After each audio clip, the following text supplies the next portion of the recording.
I spent a day down the shore today. Try to beat the rain out. It's been nice. Like it rains and then it stops. Yeah, same up here in the central part of the state. So it was nice. I took advantage of the peace and quiet. Since my kids and you wanted to want to come down, it's been like a vacation day from everybody today. It's nice. That's good. You hanging out tomorrow too? Tomorrow I got to come back and work. I got some health inspections for like the reopenings. So Okay. I'm going to come up, do a few hours, and then come back. Okay. I know Maria told me that the Fooses invited people over their house in the afternoon. It's not the workout for me. Let's do it. You want to go? I've got stuff already going on.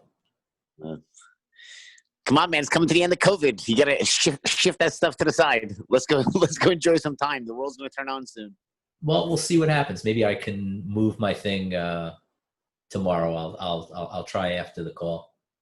Yeah, I'm gonna be around. Like my inspections are 11 and 12:30, and then I'm gonna try to boogie back down to like around 2 o'clock. So I didn't even hear about the Foos thing. So if we're going, fuck it, let's go there. I'll take my boat to the Foos' house. Yeah, that's great. Yeah, we'll do that with you. Come on down, bro. I'll pick you up along the way. Give Maria your car. Yeah, give her my car. Okay, well that's almost too tempting. I'll drive. You give her the car. We'll have a good time. We'll go find them, and then we'll figure it out later on. All right, I'll catch up with you maybe after this or early morning and let you know where things stand. Good. I'm around. Okay. You keeping up with the Office of Shaman? You know, we're just. I never finished the book the last time around, so like I have the book here. I can read it. I almost feel like handing it off to Greg, but I want to get the second half of the book. Like when we start going through the second half of the book, I want to get the programs again. You know what I mean? Like the tools, the second half of the book stuff that I didn't read that we went over. I want to try to soak it in more. You know what I do to prepare for these classes? What's that? I read it. That's smart. Yeah. You're a smart guy. Yeah, that's I'm probably on time number 25 or 30 now. It may even be more. Yeah, I was reading the section on changing points of view, and I'm telling you, I got to a point and I'm like, that Worthington is really sneaky because he seems to have snuck in an extra paragraph that I didn't see before.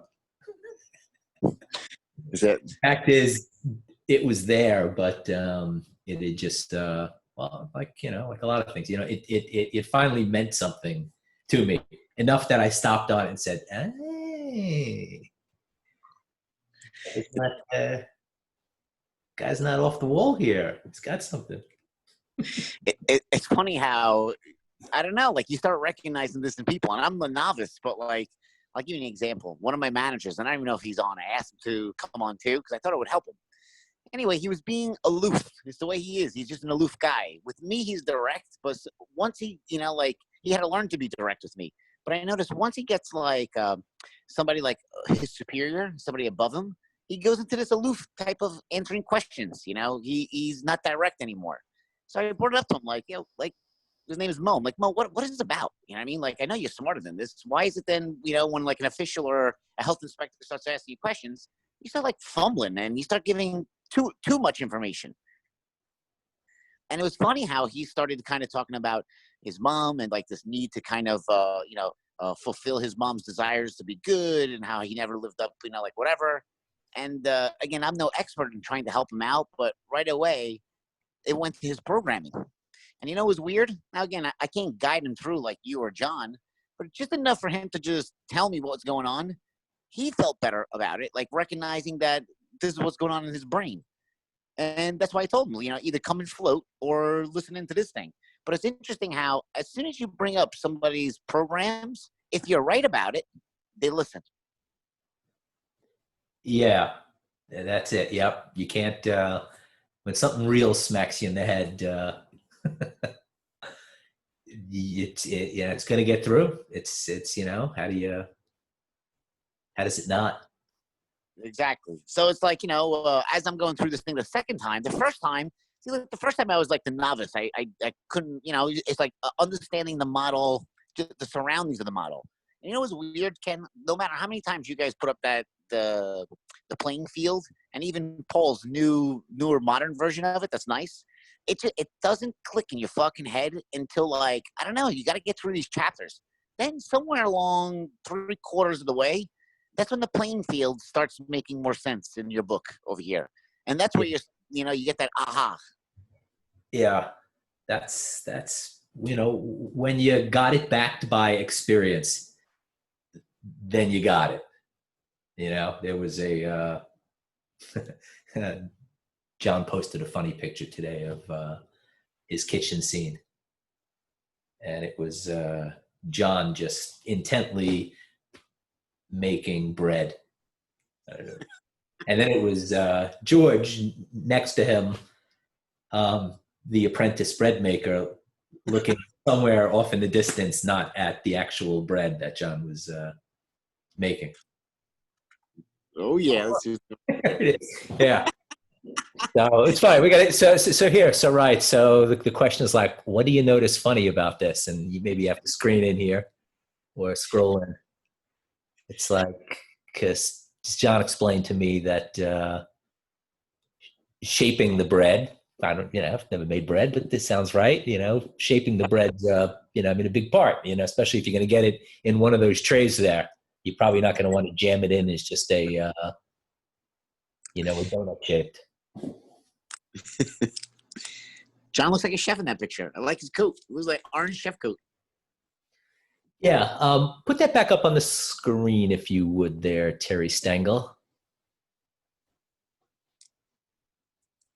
Yeah, that's the kitchen. Right? It's the kitchen. It's not, it's the kitchen in Puerto Vallarta. Nice. Georgie looking a little miserable. He looks tired. George, yeah, I don't know. I think maybe just a bad shot. I think the boy's doing all right. Good. He just has to grow up. Yeah, we pull our childhood baggage with us, as you are starting to recognize with your manager, Mo. Is that his name? Mm-hmm. Yeah, Mo's no different than everybody. Yeah, and I think you started talking about blaming. I guess you're gonna start. I don't know if that's on today's agenda, but I really noticed now, again, as a novice looking out into the world, as soon as people start blaming shit on everybody else but themselves, that's my first initial that, hey, you know what? There might be a programming issue. This guy's fucking blaming everybody else but himself. Now, if he's right, he's right. But if they're wrong. It's never right, though. It's like it's never right, because if you think about the act of blame, it by definition is, it's not like, use it in like the legal context of somebody does something to someone's business and it wrecks the business. It's not that. It's this thing people do where they're saying, what's going on for me is because of you. And that's definitionally impossible. It's common. It's legal. It's like my experience as I start to pay attention to it. It comes in big old fat neon sign format, but it also comes in little teeny subtle ways that it's woven into people's thinking. And if you remember that upside down pyramid, which for you this is your second go around, we've shown you that so many times. These programs are woven throughout our thinking. They are. Well, so the chapter for tonight is called Point of View. But it's a tool, right? That's what we've been talking about. I see Greg's on, and how you doing, Greg? Just say hi to you. Hey, Greg, how's it going? Hey, good. How you can? Doing well. Just wanted to say hi, and I'm diving in here. So I wanted to point out that tools. We're building a map. That's we're building a model. Is it a perfect model? Fuck no. Is it? It's kind of representational, just like any map. It's as good as it represents the territory. I kind of laugh. I started this thing about maybe 15, 20 years ago. I haven't done it in a while. I don't know if you guys have heard it. It's called adventure racing. And in adventure racing, it has a lot to do with navigation. Because what happens is you end up showing up at some usually state park, like the big ones in New Jersey are Way Yonder. You guys have probably heard of that. The big one, and a couple other really big parks. So show up there with your teammate, and they hand you a map. Dump it out. Who's that on? Oh, okay, it's probably someone in the background. So adventure racing has a lot to do with navigation. What we're talking about here, this map, this model that we're building, has to do with navigation too. Navigation through, let's say, relationships. How do you navigate that if you don't have a map? Well, maybe I should say you got a map, but you got the one that you brought with you, just like Mo from 2-3 years old. That's Mo's map. As Ralph was describing, Mo, his manager, is navigating through a health inspection using a 3-year-old map. I know that. I'm no different than Mo, and you're no different than me. I don't care. Everybody comes to adulthood with their 3-year-old map, for better or worse. Some of it's more functional than others. That's for freaking sure. But, you could upgrade it. So here I am at my first adventure race with my buddy Nick Day. We had never done an adventure race before. We knew it was about maps, so we did our planning, and we drove to the park a few days before the race. I think it was maybe Way Yonder up in Sussex County. And we went to the ranger station and we got a map. Except we didn't take into account that the map that we got from the ranger station was only a map that showed trails: the yellow trail, the blue trail, the black trail, the purple trail. A perfectly functional map for staying on the trails, except adventure racing is not about staying on the trails. Adventure racing is about going off the trails and finding checkpoints. They're never on the trail. You can get to them by looking at a trail, but eventually you're going to have to plot where they are off the trail. Now, the map that Nick and I got didn't do any of that plotting. All it had was the red trail, the blue trail. What we didn't realize is that, at least the first time we did it, was that there's something called a topographic map. And I don't know if any of you have read a topographic map or seen it. At first blush or at first gander, it just looks like a confusing thing of squiggly lines. That's it. Have you ever seen one of those, Ralph or Greg? You know what I'm talking about? But I don't know how to decipher that kind of map. Yeah, well, as we figured out. Circles, little circles, bigger circles, bigger circles, bigger circles. Yeah, they're showing you the lay of the land. Yeah, and the proximity of those lines, those concentric lines together, tells you something about elevation. Not only tells you about elevation, it tells you whether look at this. You see, it tells you whether you're going uphill or downhill. So if you look at this place called Caddy Hill on that map, you can see the top of the hill has a coordinate on it. And you can see that there are concentric circles. Though when the circles are far apart, the elevation increase is rather gentle, right? When they're close together, as you can kind of see on the bottom right, that means the elevation is steep.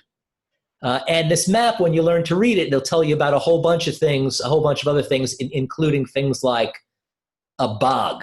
You know, a bog being a part of the terrain that you couldn't walk through because it's mushy and mucky and you're going to sink up to your chest. Okay? So here's Nick Day and I navigating through Wayway Yonda with a map that's not this map. They handed us this map when we got there, but our familiarity was only with the map we had brought with us. And so, well, we ended up using our map, trying to plot it against this map. And wouldn't you know it, we landed in a bog more than 2 or 3 times in that day, because these races take place either over a full day or 2 days or 3 days. You don't stop. You just keep finding checkpoints until they're done. Yeah, that's a good first lesson for us. You know, a good thing to kind of point out that you got a map. That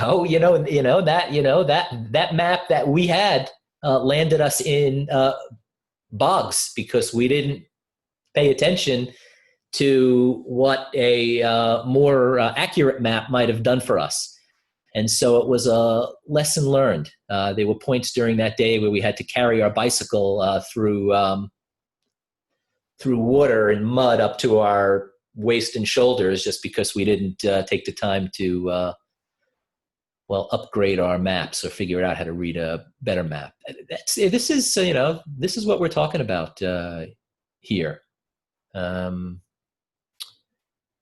We're building a model. We talked about programming yesterday and the day before. We talked about how there's lots of different kinds of programming. And we then laid out a kind of program called the Gold Means program, which is a pretty good map. It's representational of how a program operates in your thinking. Is it how a program operates in your thinking? Probably not, because the map's never the thing, right? The map's just representational.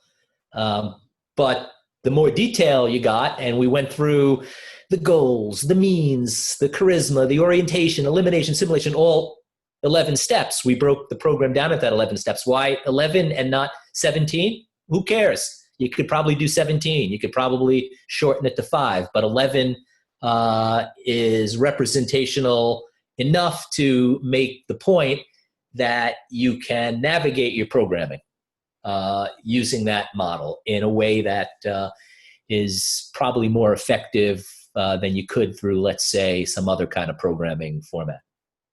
Okay? That was... Whoa. That was a mouthful, Ken Kaplan.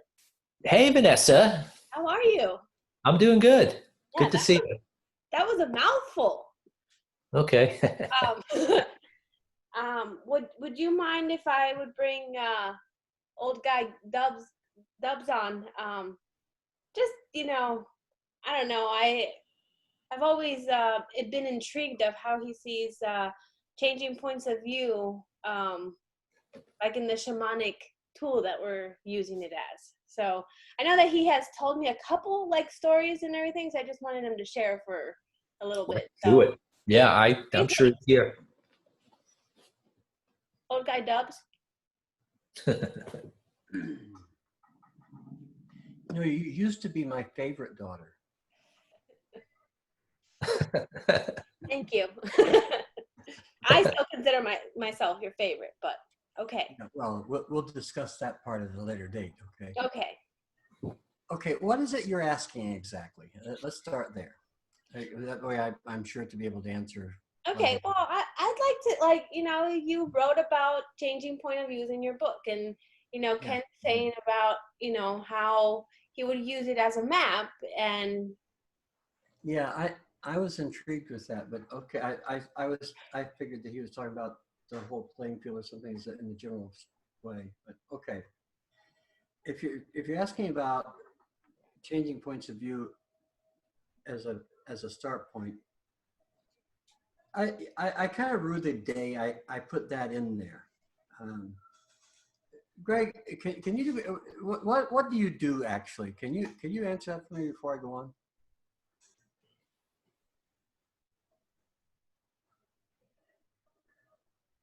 Are you there? Greg, you're gonna have to unmute yourself. Sorry, say it again. I'm sorry. What is it that you actually do? I mean, are you? What, yeah. So I'm defining my role at the company. I joined it about 8 months ago, All right. and you know, my skill set is accounting, reporting, management, managing people, managing teams, things like that. Okay. And I got to pause a couple times so I understand. How old are you? I'm 43. Oh, okay. And you have experience in all these different things you're talking about then, right? Yes, I do. Yes, I do. And your degree is in what? Accounting. I'm a CPA actually by trade. Okay. Oh, okay. You know, I'll forgive you for that. I have lawyers that are friends too. You know, well, they're lawyers. I married one. They're lawyers, and I know them. How's that? That's good. That's good. But I was schooled as a CPA, Okay. but I don't use my CPA the way that everybody wants me to use it. Listen. I understand that concept way pretty good. Okay. Another question.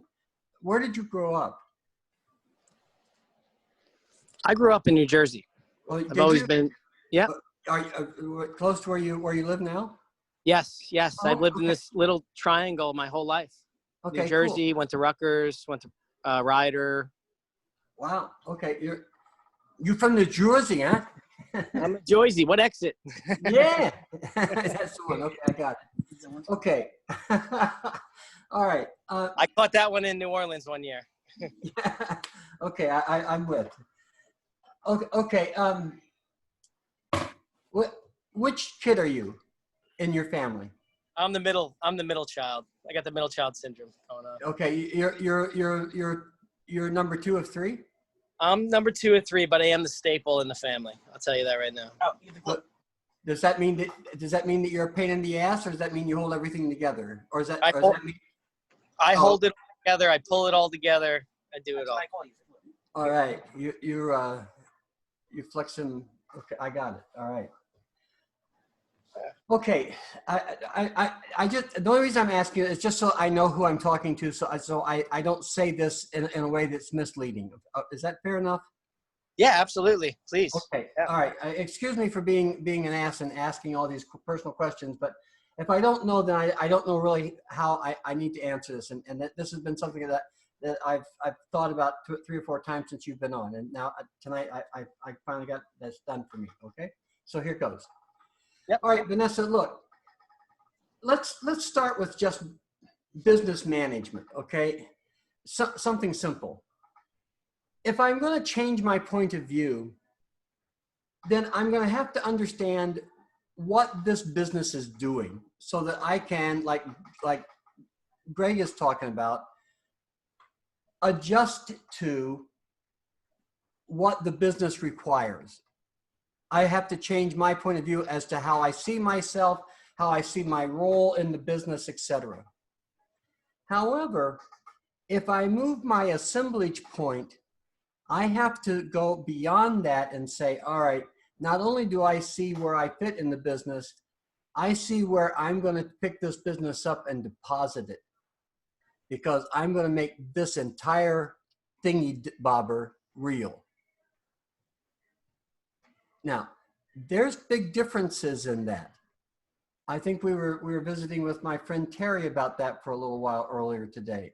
There's a difference between being a good task doer and somebody who is actually obligated to run a business. One of them requires that you take on a different point of view, and the other one requires that you move your assemblage point.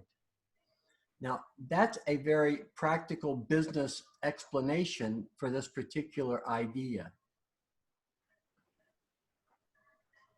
Now, it's way easier for me to say this than it is for you to do it. And I'll tell you why. Because when you listen to somebody, you listen to them like Mo with the ears that you brought with you from when you were a kid, until it is that you begin to say, all right, you know what? I have to start looking at the world differently than I did when I was a kid. All right. For instance, the other day, my friend Gustavo, who is going to do this same kind of thing here in Spanish, he said, okay, I'm not really understanding this moving the assemblage point thing. I said, okay, Gus, look, it's easy. I said, look, you went to school, you became a lawyer, you got your piece of paper and it said, voila, Gus is a lawyer. I said, and then you went to a buffet, or you went to a partnership, and you came in and said, look, I got my paper right here. I'm a lawyer. And they said, sure you are, honey. Yeah, sit down here and sit down here. I'll tell you what, write this up what I'm telling you, okay? You a lawyer. Yeah, you a lawyers, write it up here. Be a good boy, now write it on up here. Lawyers don't misspell that many words, okay? Now, sit back down here and do it again. And you probably had to work for maybe the Procuraduría de la República, or the guy who is in charge of the Justice Department in that state or this village or whatever it was that you were, and you had to volunteer your time so you could learn what the fuck the law was. And he said, yeah. I said, okay, when that was done, you saw the law differently then, didn't you? And he said, well, yeah. I said, well, that's what moving your assemblage point is. And he said, oh, okay, I got it. Goodbye. Did that help, Vanessa? Yeah, it did. Did it help you, Ken? Helped me. Okay. Yeah. Good story. Ken's a lawyer, so he. Yeah. Now I know where John stands with lawyers. Yeah. I keep that a secret, you know. Yeah. Yeah. So, okay. Well, in your book there, John, you go to lengths to build a model about brainwaves. And I think what you're doing there is you're building that model because itself is a point of view. Well, here's the thing. When you think about thinking, I mean, what do you say? Blood will out? What do I say? What? I mean, are you like my grandmother? My grandmother always said, blood will out. Yeah, that's the reason why that son of a bitch always behaves that way. She talked like that. It wasn't true because it was something else. It was the programming that the family insisted on carrying, but had nothing to do with the blood that they were bred with, as it were. Oh, blood won out? Yeah. Oh, okay. No, Blood will out is the phrase. I've never heard it. No, you should have. How about that? It's none of my business. Oh, yeah. You've heard that one? Oh, yeah. Yeah. Okay. How's that working for you? That one does not work because it always is my business when I say that. Yeah. Okay. So yeah. Here's the question. When did you learn to say it's not my business and to look the other way and pretend as though that you don't, if you say anything, you're going to get in trouble? Well, be probably hard to pinpoint exactly, but I'd say I was probably 4 years old by the time something along those lines was already locked and loaded. Fair enough. There's probably a whole series of events even before Yeah. that. Yeah. Yeah. There you go. Okay, so there it is, and a response thing that we look around and everybody in our family expects us to do that because everybody in our family does that. And so we can't see any difference in the world that we look at, right? That's what Mo said. We're describing Mo and everybody else. Okay. And it's like, who cares? Yeah. They can't see it. Yeah.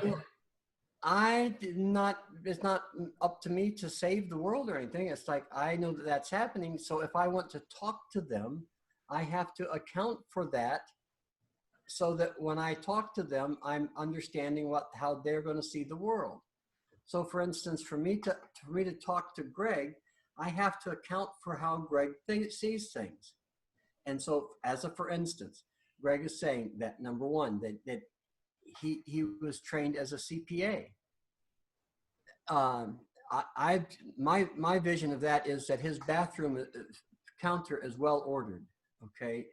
Yes. Yeah, I would imagine that his desk if it has paper clips at all, that they're numbered and labeled. Okay, they're probably color coded as well.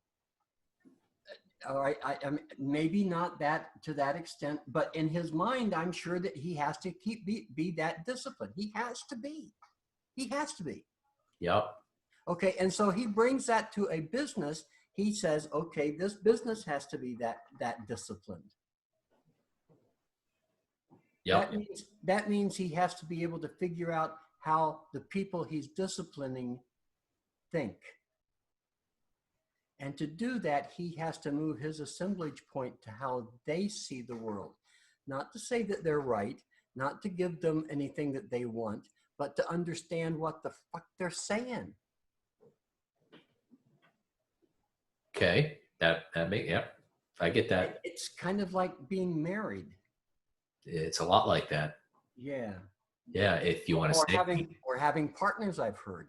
that too. If you want to stay I married. don't know if that's true. I've never had partners, so I don't know, but I've heard scary stories. Yeah. It's your work marriage in lots of respects, your partnerships. Really? Same issues. And who's on top? Is that the games we played there too? Well, you make light of it, but yeah. No, I'm not. Okay. Well, that is, yeah. I'm kind of poking fun at it though. Yeah. That is a Okay. game. You know what it sounds like a lot, right? Yeah, you in my way. No. No? No. My dick's bigger than your dick. My dick's bigger than yours. It sounds like that. Yeah. Yep, it does. Yeah. Yeah. I'm sure that that's not, no one's thinking that at any given time. But if you stand back about 3 or 4 feet, boy, the echo makes it sound like what is said, Well, John, for someone who hasn't had a partner, you kind of nailed that one pretty well. I just heard stories, Paul. Yeah. You have partners, Paul. I do. Yep. And I've been on both sides of that conversation over the course of my career. Wow. Now, not so much. Now I'm 4 feet away, so I get to watch it. I thought Dubs knew your theme song. Yeah. You guys are so right, though. Let me tell you, when I joined business, I mean, I left the public accounting scene. I was on the partner track. I was almost there. And when I got the business, it was who's got the biggest swinging dick, to be honest with you. That's what the mentality was in there. And, that wasn't necessarily where I was. So me either. I Mine decided to try to change that. You're spot on. Yeah.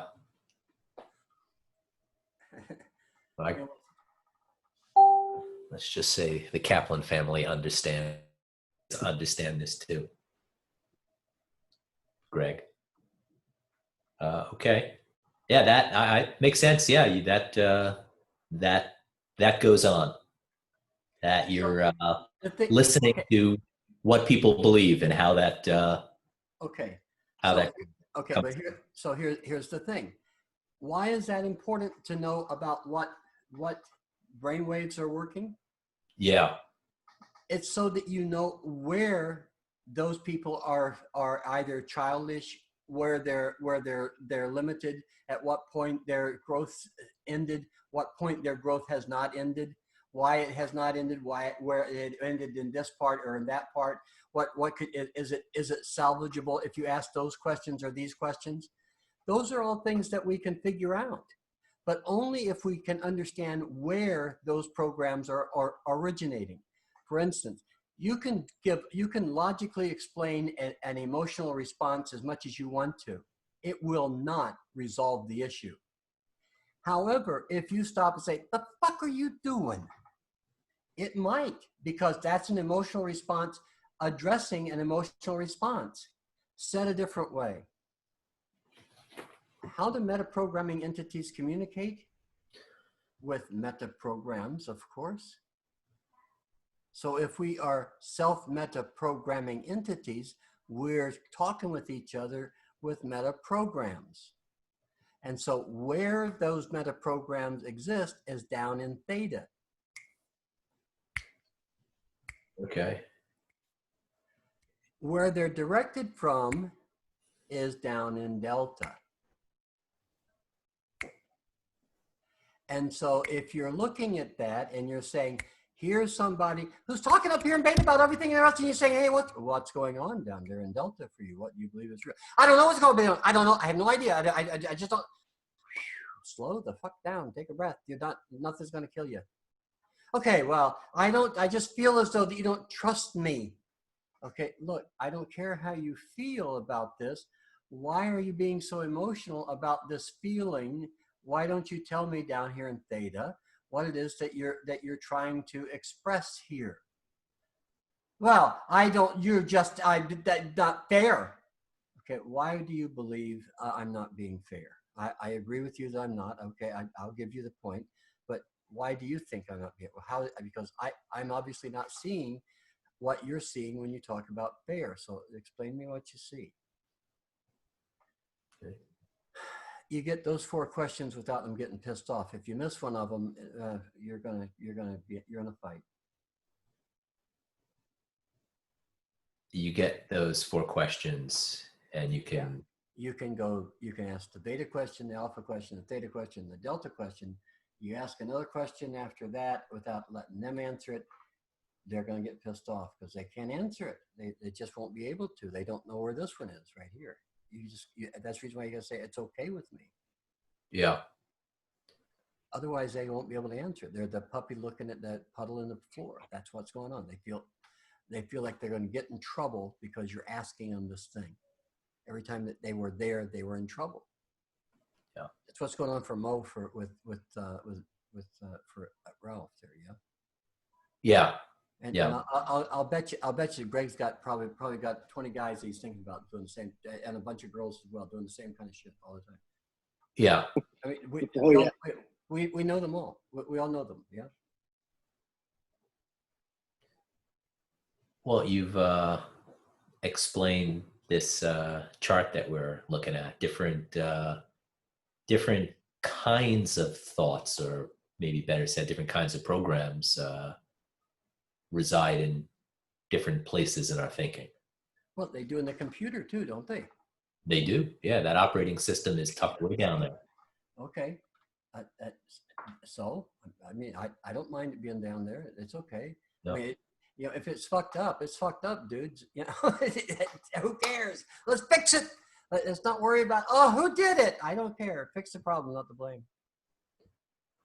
From the bottom of this up, using Mo or anybody as an example, there's something that Mo believes is real, that he decided when he was young. And that thing that he believes in real, in turn, going up one level, is generating his emotions, that Ralph watched when the health inspector was there. And that thing that is at that next level up is affecting how he feels about stuff. Yeah, he was afraid he was going to get in trouble. He believed that he was going to get in trouble. Yeah. And if you ask him what's going on, what's that about, he's likely to talk about it from a place of logic, as a kind of a rational way to, I'm just being careful or something like that. And if you can get him past that, he'll talk about it in terms of how he feels. And if you get him past that, he'll tell you what his emotions are about it. And then if you get the fourth question in, and he'll tell you about what he believes is real. Yeah. Yeah. I've done that once or twice in my entire life. Yeah. And I always get the argument. I'm not very skilled about getting those 4 questions done. Well, why would you be doing such a thing, you nasty man? Arguing with everybody? Oh, I just No. Why would you be asking those questions? Like, well, you know. Well, here's the thing. Mostly, it's for curiosity on my part to see if this thing I'm talking about holds water. It always has checked out. But then, since it's me looking, I'm not really sure that what I'm looking at is really what I think I'm seeing. How about you? No, until you check out what you just said. Yeah. Right. I go back to what Vanessa's question about assemblage points. You said and if you gave the first example of a business, and if you want to know what a business does and jump in and get shit done, then you're going to be paying attention to things about beliefs that run the business. Okay, I got a story. Everybody likes stories, so here's a story. I used to know this guy that when I went to school for a while. I worked in this big kitchen, and so, I mean, we had like Ralph will understand this. We had like 10 steam pots. Okay, we had like 15 or 20 steam ovens. I mean, this was an industrial sized kitchen. And there was a huge basement where they stored all kinds of stuff that was just eat up with cockroaches. And one night we were making something like heavenly eggs, but it was called egg cutlets because it was the Navy recipe for doing it. Because Mac was an old Navy cook and he was the cook. And so I was helping because that was my job. And we started to smell Raid. Raid? Yeah, like the insecticide. Yeah, that one. Yeah, that it smelled awful. And it continued to get and grow and become worse. And, we were cooking the egg cutlets. And once you start those, you can't really stop because if you stop, then it interrupts the process. So we had to continue to cook them. And the next day, all the cockroaches who ate them died. Because they tasted like that. The reason why they did was because there was a guy, our third helper in the kitchen. We couldn't find him when we started. He was downstairs in the basement, and he'd gone around to all all the boxes of cans, and it started a raid. And to open it, lift the box up and put it down on the sprayer. And he had done that throughout the entire basement, and stacks and stacks and stacks of cans of stuff.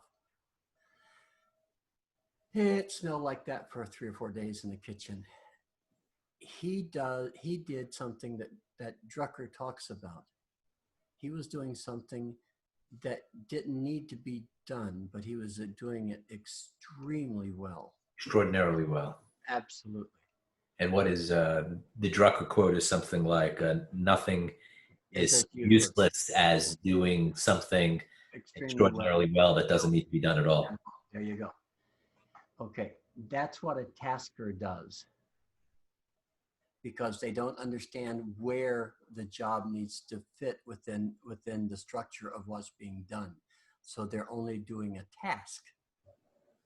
They're not adding to the whole. Yeah, I understand that. Yeah, I've encountered that. Okay, so here's the thing. First of all, I have to be able to see that that's what's going on in my world, right? I have to move my assemblage point to not say, oh, they're being mean to me, or they're not listening to me, or oh, they think I'm wonderful. Oh, did you hear that? They kissed my behind. Yeah. Those things, I have to look at what's actually going on. That's number one. And then number two, I have to stop and I have to say, okay, if I explain this to this person, will they know what this is about that I'm explaining to them, or are they going to argue with me about it? Let's see. And if I explain it and they argue, then do I really want them to come back and be a tasker again tomorrow and make the same set of mistakes, only with different things that are more expensive? The answer is no. Okay, but I can't see that unless I'm willing to understand how it is that I can move my, not them, that I can move my assemblage point to observe what they're doing and communicate with them, which we'll get to maybe tomorrow, huh? Or Yeah, the next day. they're, We on still, no, Monday. you want to do this another day? Okay, go ahead. I'm sorry. I No, that's you're the one that's holding this thing together, not me. Go ahead. Go for it. all right. Yeah, I just echo what John just said, that if I'm gonna observe what's going on in my business or my household or any relationship, how am I going to do that if I don't reach out and figure out what the other person is saying? What are they really saying? You know, Paul Crenchey was on a few days ago and said something to the effect of, in his business, he no longer pays attention to what people say. He watches what they do, because what they do is an indicator of what they actually believe. So we're talking about dealing with people here. Well, if we're going to deal with them, as I've found out in my life, you got to pay attention to what they're actually saying. I know I spent lots of time imagining what they were saying or thinking that I saw it. I'll offer you my experience that that doesn't work very well. I think I've probably overstated that. That doesn't work a bit, because how do you reach across and find a place where you can stand somewhere with your loved one or with your community if you can't see it through their eyes? If, you know, how motherfuckers, you know, you could say, you know, that I said that. First on that, how can you understand what they're saying? Yeah. How do you understand it? Yeah. That's your question. Yeah. You got it. For me personally, I have to understand what people say, so or who they are, what they think with, so forth, so I know how to communicate with them. Well, John, you literally just demonstrated that for everybody with Greg about a few minutes ago. Yeah, because I didn't know who Greg was really. Yeah. Right. So anyone that was here saw you ask, I don't know, 3, maybe 4 questions about very specific things, and then you knew how to answer Vanessa's question in a way that Greg could understand it. Yeah, that's true. Guilty as charged. You're right. You got him, Paul. But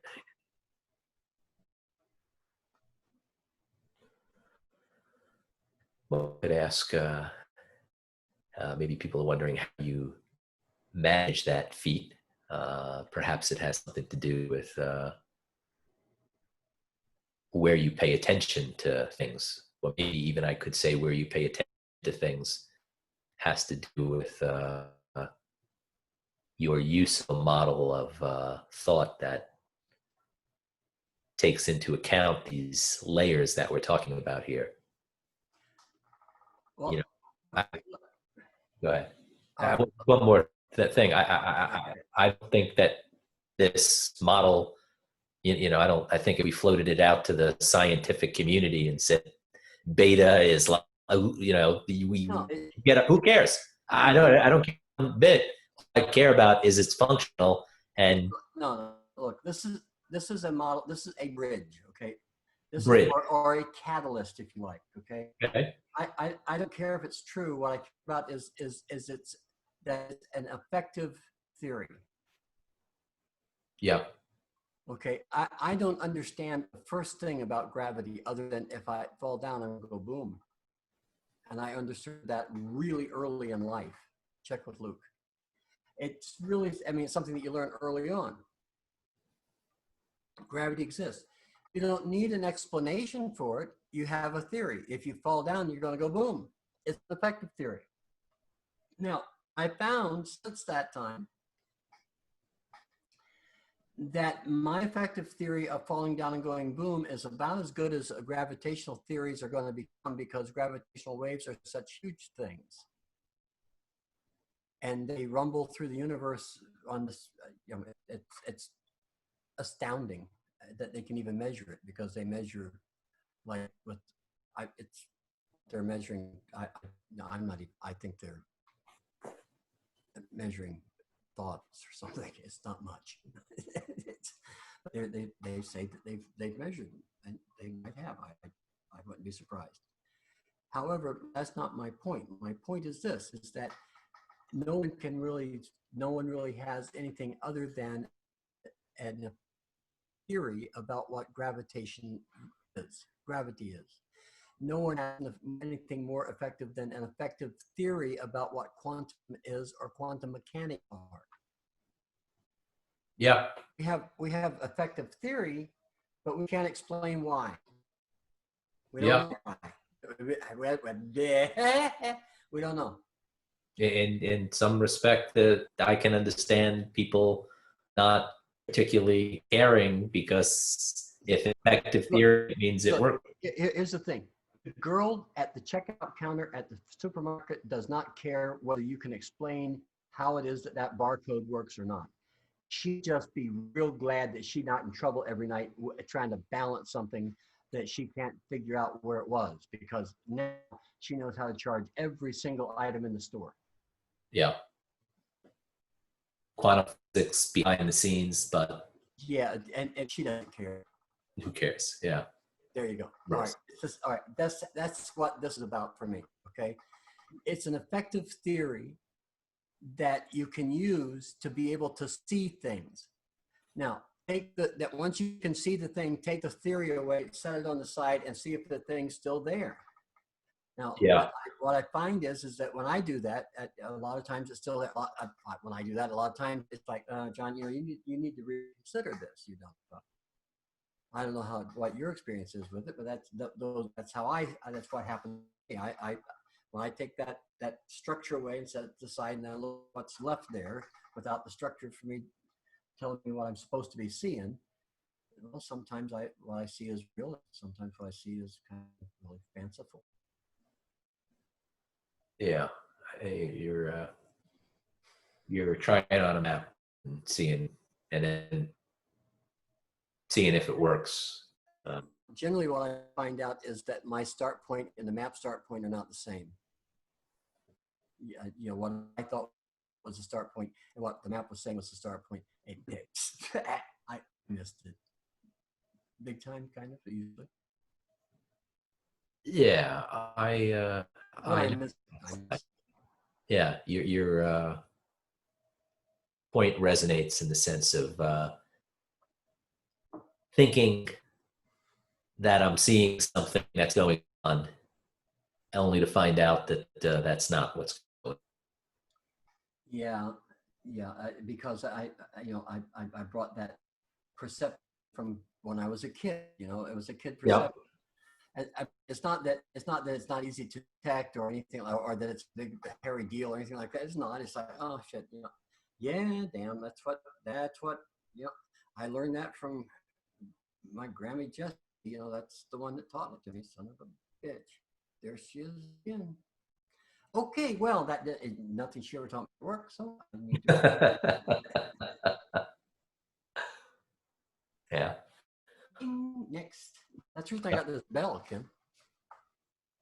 Oh, you got the bell for when you ask someone a question and they wouldn't answer it. Well, that's for me too. See? Double functional bell. Oh, it's multifunctional. It's a yeah. It multitasks. So I don't think I'd be oversimplifying what we're talking about by saying that if you're gonna navigate through relationships wherever they reside, in your home or your friends or your business, paying attention to what someone's actually saying, which I think you'd say paying attention to what they believe is probably the only way you're gonna. Okay, look, I don't mind whatever anybody believes is real. Okay, it's that if they believe that's real, then okay, then live It's okay. I'm good with that. You know, I don't mind that part. But don't tell me that you're one thing and then something else. I say, come on, you know, who are you trying to hide that from? Me or from you? We'll hide it from you, dude. You know, if that's who you, if you're a lawyer, you don't lie to me about it. You know, tell yourself the truth.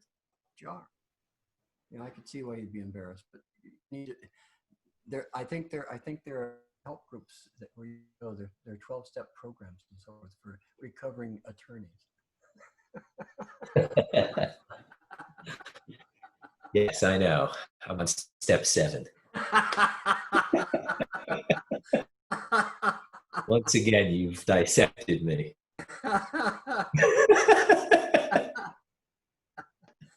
You know, earlier you Yeah. were talking about the reason there was 11 steps. You know, the original form of this, there actually were 12 steps, and then Lily came up with another one and made it 13 steps. Well, you can't have 13 steps, and God knows there's a ton of 12-step programs, and none of them work. So I thought when I wrote it out, why don't we just make it an 11-step program? We don't have to learn as much. I always figured, you know, glad you brought it up because I wondered, and I got to the point where, you know, I was saying earlier, there's no really rhyme or reason why Yeah, 11. there is. Yeah, there is. I couldn't have prepared another 12-step program even in my own mind. Yeah.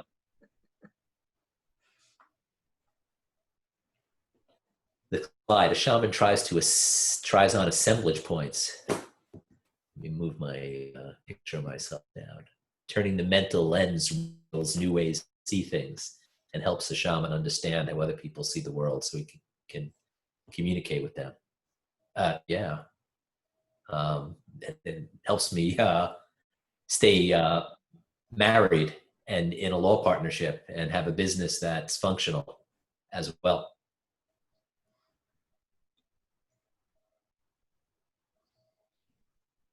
I think people are probably considering now this thought of moving your assemblage point. So you could see why, what somebody else, what they're actually doing. Interestingly, the book, The Office of Shaman, says that moving your assemblage point, you get to see what you're doing. Isn't that interesting? Anybody care to venture a guess as to why that's true? If I move my assemblage point, if I can assemble the world in a way where I can understand what's really going on, then what I'm submitting to you. Go ahead. Can I tell you a story that Please. really will illustrate this? Illustrated it from me. Okay. Yeah, unless you'd like me to just ramble on some more, why don't you tell the story? Let's quote your story. Thanks. Do you know what a tianguis is? What a what is? A tianguis. No, I have no idea. Okay. A tianguis is a open market. Okay. And they're actually left over from Hispanic times in Mexico, and it's like every pueblo, every little town, every little neighborhood has a tianguis.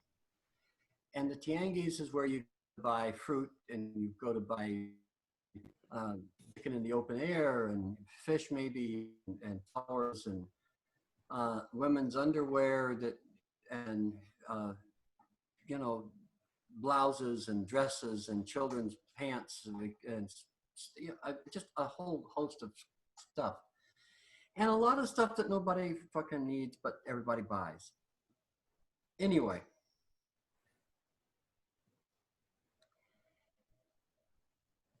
Whenever there's a tianguis, there are people who come along and they take advantage of the tianguis, and they're what we might call ambulatory salespeople. Okay. Now, once upon a time, I was in Ajijic, which is a little town along the northern shore of Lake Chapala, and there was tianguis going on, and there was a nice gringa lady who was trying to take a picture of a Huichol lady, a woman, And the Ritual lady didn't want to have her picture taken. And so the Ritual lady ran away from the Gringo lady with the camera. And this went on for quite a while as the Ritual lady ran up and down and around the stands and so forth, trying to escape this lady taking her picture. The funny thing is that there were some people would say, I don't know what the lady's the problem with. Nothing's really going to happen to her. She can have her picture taken. Until finally, a Mexican person said, Gringo lady, sit your fat hind end down and leave that nice and ritual lady alone. She doesn't want to have her picture taken. Now, she has a right to request that. Now leave her alone. Now, predictably, the Gringo lady was all butthurt, right? Because she couldn't see the way that person saw herself. Just a picture, Gringo lady said. Yeah. What's the big deal? Gringo lady said. Right. But why was the witch? The Ritual lady said, you know, you're chasing me all over the Tianguis. The market. What is it you really want? Interesting. Yeah, that's a consideration. That's another way of, she looks at that she looks at it. Yeah. So if you wanted to talk with that Ritual lady, you had to go to where she was. If you wanted to talk to the Gringo lady, you had to go to where she was. Yeah. Yeah. Which one do you think was civilized? Probably It wasn't the the one lady without the camera. Yeah, that was a wild little lady there. Yeah, Yeah. she was raised by wolves. Yeah. Well. Okay, that's my story about. Well, there you go. We've taken it to 9 p.m. I should ask if there are any. We got a minute or two, or however long you want to hang out. So I'm open with some questions there. I'll just do a quick shout out to on tonight. Hello, Annie. And I think I've said hello to pretty much everybody else. Any questions? Well, then, what do you say if we come back tomorrow and we continue talking about moving the assemblage point? Sound good? Sounds good. See you tomorrow, Ken. All right, see you tomorrow. Thanks, everybody. Call you in the morning. Yeah. Good night, all. Night. Thanks. Bye, everyone. Good night. Good night.